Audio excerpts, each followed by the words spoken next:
Senior এবং junior আমার সহপাঠী সকলের আমন্ত্রিত আমি এখানে আসা আসলে আমি নিজেকে গর্ববোধ করি। সত্যি আমি অনেক আনন্দিত যে আমাকে এভাবে আমন্ত্রণ দিয়ে এভাবে ভ্রমণ করে নেওয়ার জন্য। আমি বলবো যে ছাত্র দলের যে দিক নির্দেশনাগুলো আমি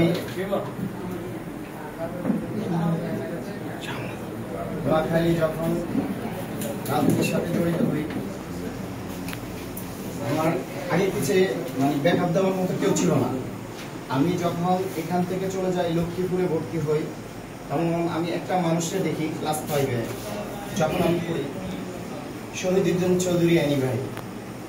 তাকে দেখে আমি একরকম তার মায়ায় পড়ে গেছি যে আমাকে এই রাজনীতি করতেই হবে।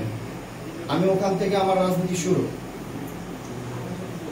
তিল করে ওখান থেকে রাজনীতি করে আমি নোয়াখালী চাকরিতে আসছি 2012 সালে।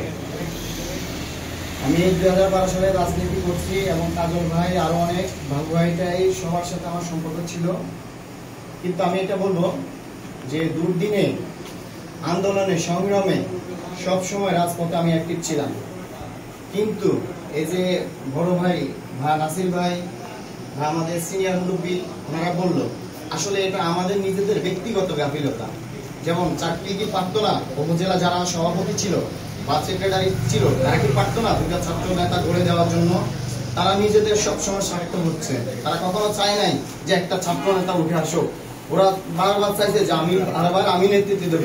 কিন্তু আমি বলি আমি নেতৃত্ব দিব, আমার ছোট ভাই নেতৃত্ব দিবে না, এটা হতে পারে না। আমি নেতৃত্ব দিব, আমার ছোট ভাইও সামনে নেতৃত্ব দেব। আমি যদি আমার চেয়ে যদি যোগ্য আমার ছোট ভাই হয়, আমি আমার জায়গাটা ছেড়ে আমার ছোট ভাইকে দিব। এটাই আমার রাজনীতির থিওরি। আর আমি আরেকটা বিষয় বলবো, সেটা হলো যেটা এখন আমাদের দিন দিন খারাপ মাইন্ড দিকে চলে যাচ্ছে, যেমন ইয়াবা এবং গাঁজা।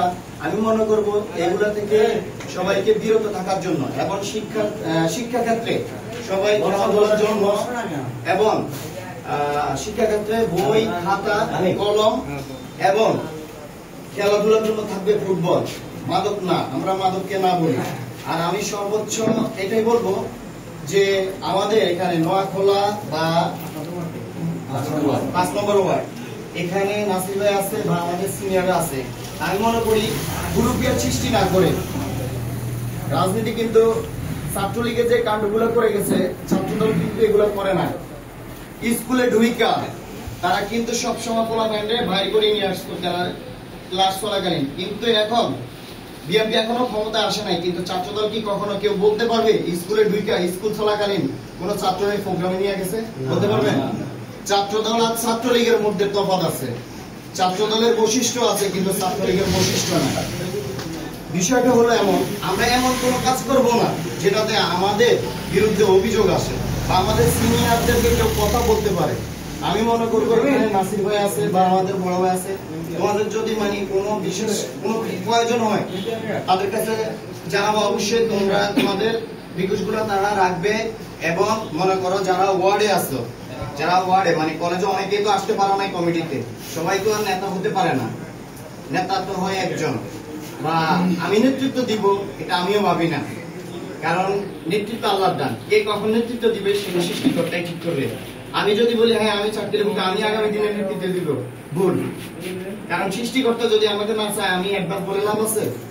ঠিক রাজনীতির থিওরি এরকম, আমাকে গড়তে হবে বা আমাকে বড় ভাই একজন সাপোর্ট করতে হবে। যেমন রাজনীতি করতে আসছো কেন তোমরা? রাজনীতি করতে আসছো কেন বা কি দেখে তোমরা রাজনীতি করতে আসছো? কেউ কিন্তু প্রশ্নের উত্তর দিতে পারবে না। স্বেচ্ছা, আমি কিন্তু তোমাকে জোর করে আনবো না। তোমার ভালো লাগছে, হ্যাঁ আমি এটা করবো, স্বেচ্ছা, মনোবল, শক্তি, সাপোর্ট। সাপোর্ট বলতে কি বুঝেছে? যে কোনো একজন বড় ভাই সাপোর্ট তোমাদের লাগবে। রাজনীতি কিন্তু একা একা করা যাবে না। যেমন নাসির ভাই আছে, বড় ভাই আছে বা সিনিয়র মুরব্বিরা আছে, যে কোনো কারো একজনের তোমাদের সাপোর্ট নিতেই হবে, রাজনীতি করতে হবে। আমরা যখন রাজনীতি করছি তখন আমাদেরকে ছায়া দিবে ওরকম লোকে ছিল না। যেমন আমি এমপিলেই বলতেছি, এখন ব্যারিস্টার কখন কি চাই কি আমি নোয়াখালী জেলা ভালো একটা পজিশনে আসতাম না? আমার জন্য কেউ রিকোয়েস্ট করে নাই সার্কিলের বুকে। দ্বিতীয়টা ঢাকা থেকে মিরো আমার জন্য রিকোয়েস্ট করে না। আমি মনে করেছিলাম আমি এবারও ব্যর্থ। যখন প্রথমবার কমিটি দিছে আমার নাম আসে নাই, দ্বিতীয়বার কমিটি দিছে, আমার নাম আসে নাই। আমি কখনো কিন্তু থেমে থাকি নাই, কারণ আমার চিন্তা হলো কি জানোনি, আমি ছোটবেলায় একটা গল্প করছিলাম, ওই গল্পটা শুধু আমার বারবার মনে পড়ে। তো আমি সব জায়গায় মানে ওই কথাটা বারবার উচ্চারণ করি যেন মানুষ একটু বুঝে।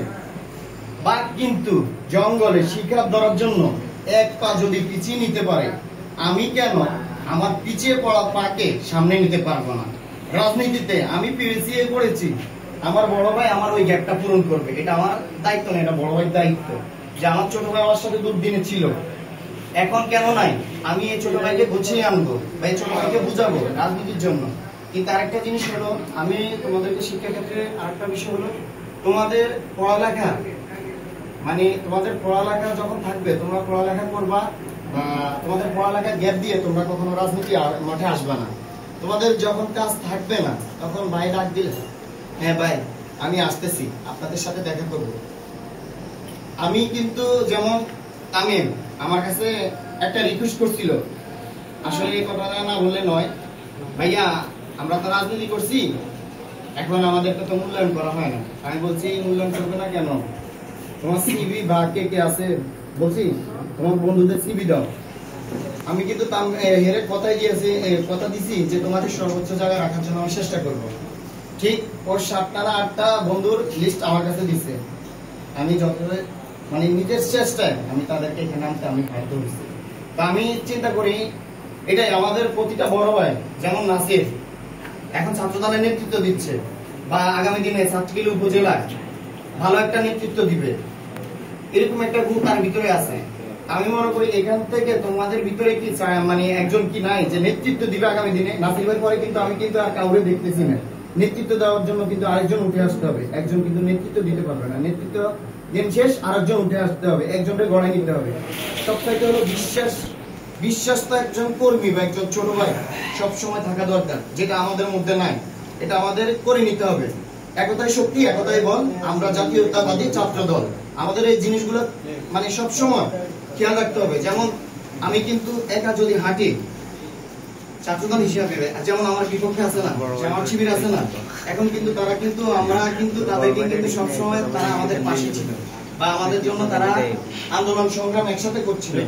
কিন্তু এখন 5 তারিখের পরে তারাই হলো দেশপ্রেমী, তারাই নাকি দেশপ্রেমী, আর আমরা কি? আমরা দেশের গণতান্ত্রিক কিছুই না, তারাই সবকিছু, তারাই দেশের মা বাপ। তো আমি এটা বলবো যে আমার শিবির যে কর্মকাণ্ড গুলো করতেছে বা মানুষের ব্রেন ওয়াশ করতেছে বাড়ি বাড়ি, আমরা এদিকে ফলো রাখবো, এবং মহিলাদেরকে মা বোনদেরকে যেন ওদেরকে পুষকে ওদেরকে না নিতে পারে, এই জিনিসগুলো আমাদের খেয়াল রাখতে হবে। কারণ এই যারা ইসলাম নিয়ে কথা বলতেছে, আমি শুধু এটা বলবো, ইসলাম শব্দের অর্থ শান্তি। তারা কি ইসলাম মানে যে ইসলামটা প্রচার করে এটা কি সঠিক ইসলাম? আমি ইসলামের দোহাই দিয়ে কেন আমি তাদেরকে রাজনীতি মাঠে আনবো? আমি রাজনীতি করতে আসছি, আমি রাজনীতি করব, এটাই তো থিরেলি নাকি? তাহলে ইসলাম শব্দের অর্থ কি আমার আগে এটা জানতে হবে। তো আসলে আমি নাসির ভাইকে একটা কথা বলবো, নাসির ভাই আপনি ওদেরকে দায়িত্ব নিয়ে আপনি ওদেরকে আগামী দিনে কিভাবে নেতৃত্ব দিবেন বা সামনে কাকে কোথায় সেটেল করলে আপনাদের ভালো হবে, আপনারা সেই কাজটা করবেন। কারণ সামনে ওয়ার্ড কমিটি আসতেছে, ইউনিয়ন কমিটি আসতেছে। আমি চাই প্রতিটা ওয়ার্ড কমিটি এবং ইউনিয়ন কমিটিতে সবাই যেন মূল্যায়ন পায়। 9টা ওয়ার্ড, একটা ইউনিয়নে 9টা ওয়ার্ড, এই 9টা ওয়ার্ডে যেন 9টা ছাত্র দলের নেতা আসে আগামী দিনে, এবং যুব দলের, শ্রমিক দলের, কৃষক দলের সকল অঙ্গ সংগঠন যেন মূল্যায়ন হয়।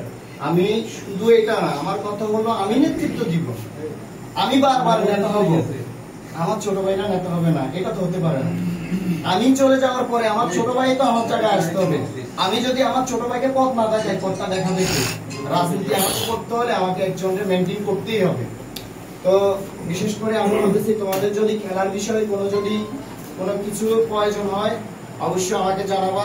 ইনশাআল্লাহ আমি এখানে ওয়াদা করে যাচ্ছি, তোমাদের জন্য আমি একটা জার্সি দিব, এটা আমার একটু সময় লাগবে, একটা জার্সি দিব, একটা বল দেবো।